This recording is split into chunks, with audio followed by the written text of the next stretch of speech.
of law.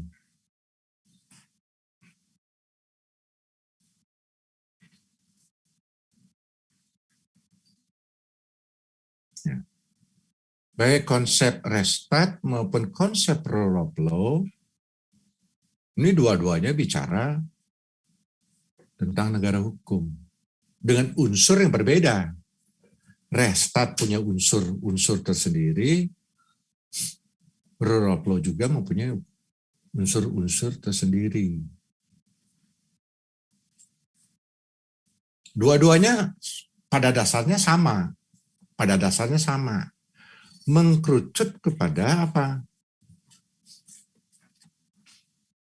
Hukum sebagai sesuatu yang supreme.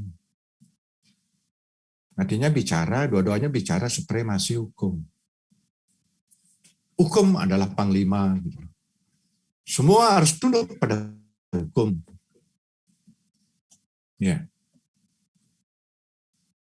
Demikian juga para pakar yang berbicara tentang negara hukum, pada dasarnya juga mengkerucut pada hal yang sama. Menjadikan hukum sebagai basis atau dasar bagi penyelenggaraan pemerintah negara.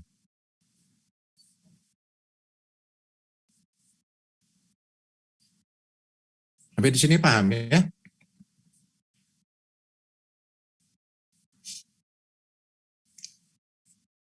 Dengan demikian, baik berdasarkan konsep restat dan rule of law,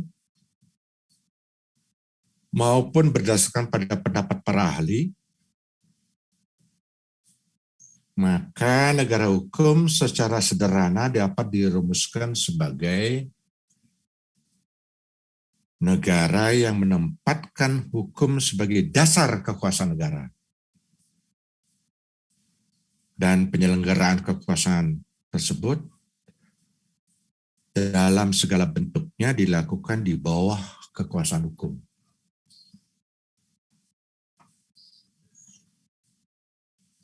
Dengan kata lain, negara hukum menentukan bahwa pemerintah negara harus tunduk pada hukum. Bukan hukum yang harus tunduk pada para penyelenggara negara.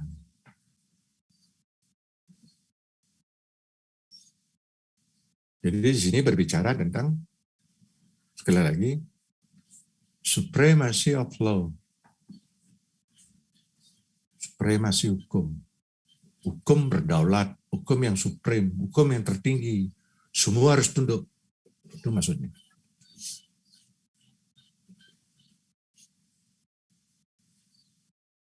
Dengan demikian, dalam negara hukum, hukum ditempatkan sebagai aturan main. Rule of the game. Hukum ditempatkan sebagai aturan main dalam penyelenggaraan negara, pemerintahan, dan dalam kehidupan masyarakat.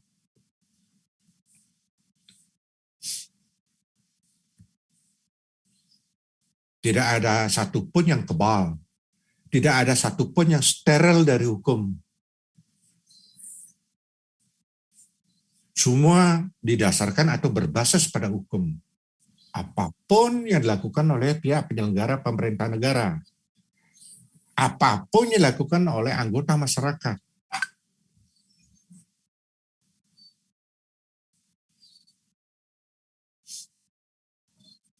Paham ya? Sama-sama. Sebagai mahasiswa hukum pasti udah bisa menangkap maksudnya. Nah, hukum administrasi negara, sebagaimana halnya hukum tata negara, adalah berkaitan erat dengan kekuasaan. Saya kutip pendapat dari pakar hukum Belanda, Kranenbosch. Dia mengatakan bahwa administrative law deals with one aspect of the problem of power. Saya ulangi ya. administrative law deals with one aspect of the problem of power.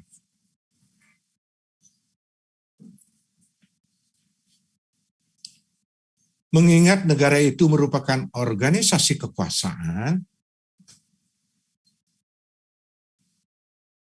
ya, ini keren Boh tegas mengatakan bahwa negara itu adalah organisasi kekuasaan atau organisasi, maka pada akhirnya hukum administrasi negara akan muncul sebagai instrumen untuk mengawasi penggunaan kekuasaan negara atau pemerintah itu.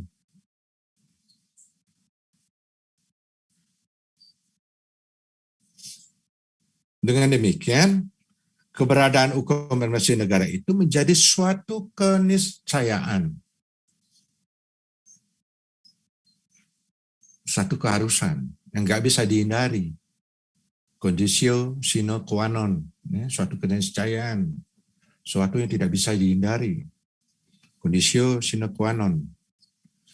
Menjadi suatu keniscayaan karena adanya penyelenggaraan kekuasaan negara atau pemerintahan dalam suatu negara hukum yang mengendaki dan menuntut penyelenggaraan negara atau pemerintahan berdasar atas hukum.